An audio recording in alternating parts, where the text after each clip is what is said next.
Assalamualaikum warahmatullahi wabarakatuh. Selamat pagi siswa-siswi MTS Negeri 7 Indramayu dari mulai kelas 9A sampai 9I. Baik, kali ini kita perdana ya belajar secara daring. Biasanya kita belajar secara tatap muka langsung. Hari ini kita belajar jarak jauh.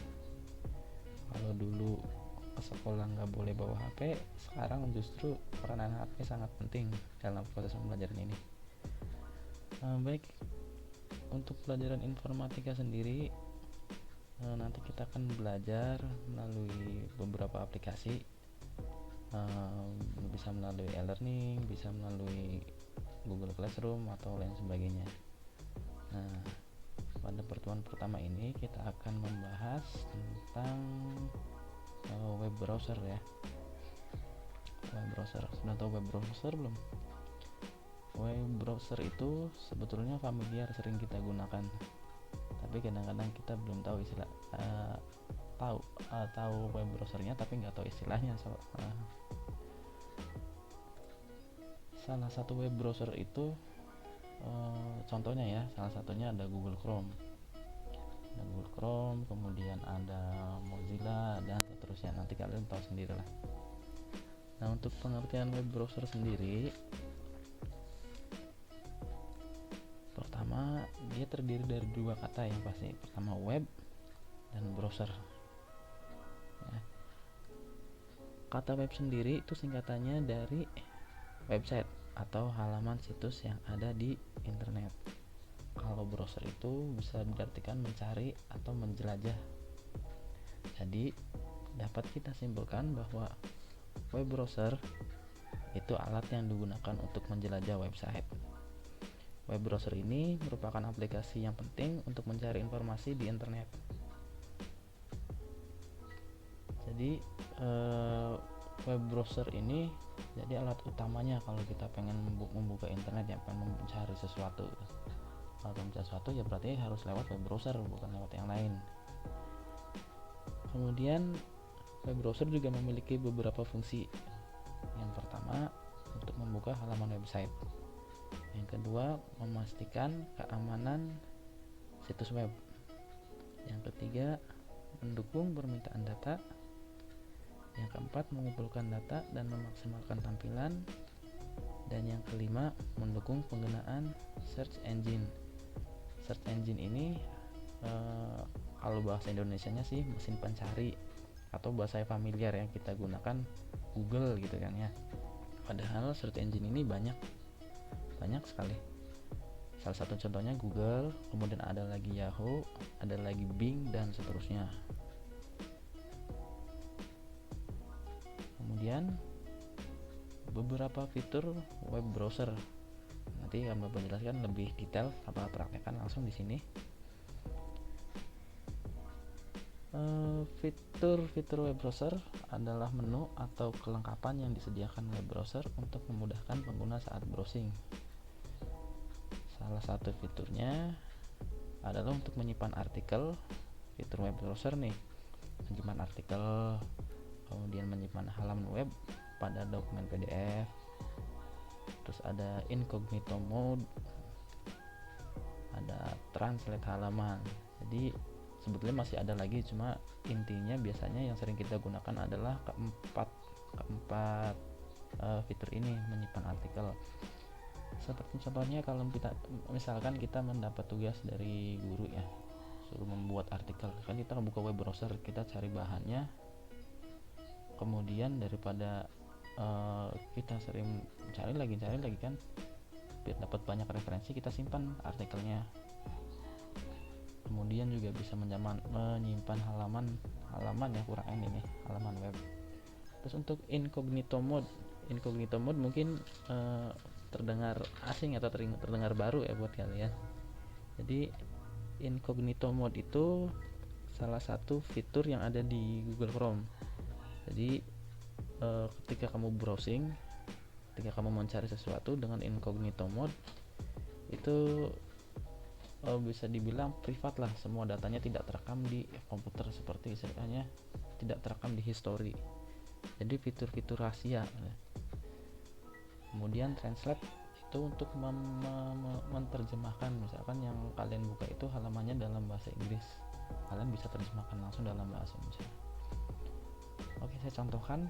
Yang pertama, misalkan untuk menyimpan artikel. Misalkan saya membuka web browser Google Chrome ya.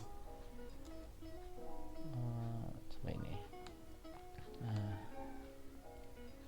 misalkan ini saya buka di Google Chrome. Untuk menyimpan dokumen, menyimpan artikel, caranya klik kanan, kemudian ini save as ya, kliknya dimanapun yang ada di halaman ini, halaman website, bukan di atas, bukan di menu, tapi di halaman website. Klik kanan, kemudian save as. Save as itu artinya menyimpan. Nah, kalau sudah, misalkan ini web browser, kita simpan. Nah, ini udah tersimpan nih, web browser. Kemudian yang kedua, menyimpan dalam bentuk PDF. Caranya hampir sama kayak yang tadi, seperti yang awal. Kita tinggal klik kanan. Kalau tadi kita save as, sekarang kita print. Nah, jadi bentuknya langsung dokumen seperti ini. Dan pastikan destinationnya itu save as PDF, bukan ke printer.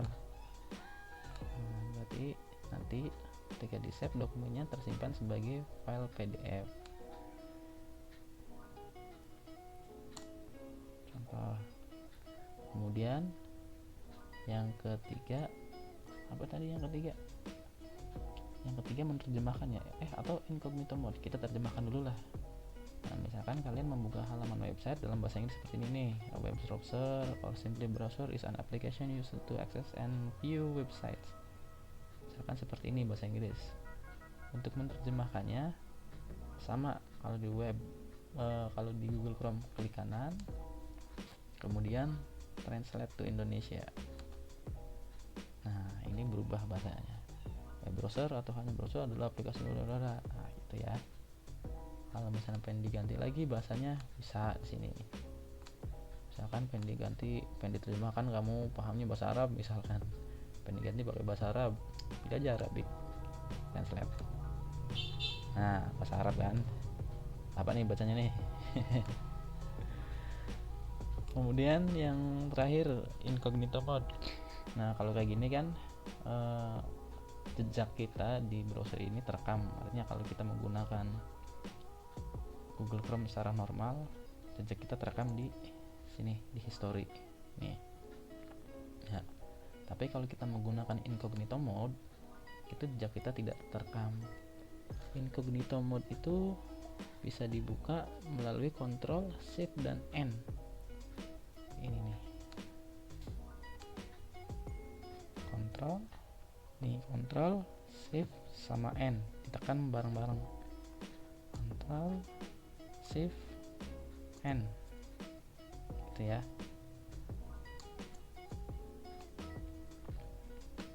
Ctrl, Shift, N. Nah, ulang lagi. Untuk membuka incognito mode, tekannya Ctrl, Shift, dan N. Ini Ctrl, Shift, sama huruf N, bareng-bareng bukannya. Nah, nanti tampilannya seperti ini. Atau bisa juga dari menu yang sebelah kanan atas, New Incognito Windows. Nah, misalkan kita buka apa ya, Facebook misalkan. Nah, kita buka Facebook di incognito mode. Pada saat kita membuka di ini Google Chrome yang biasa, tidak terekam jejak kita, tidak ada kan Facebook, ataupun di incognito mode-nya juga tidak ada, tetap tidak terekam. Jadi incognito mode ini bisa diartikan sebagai mode penyamaran.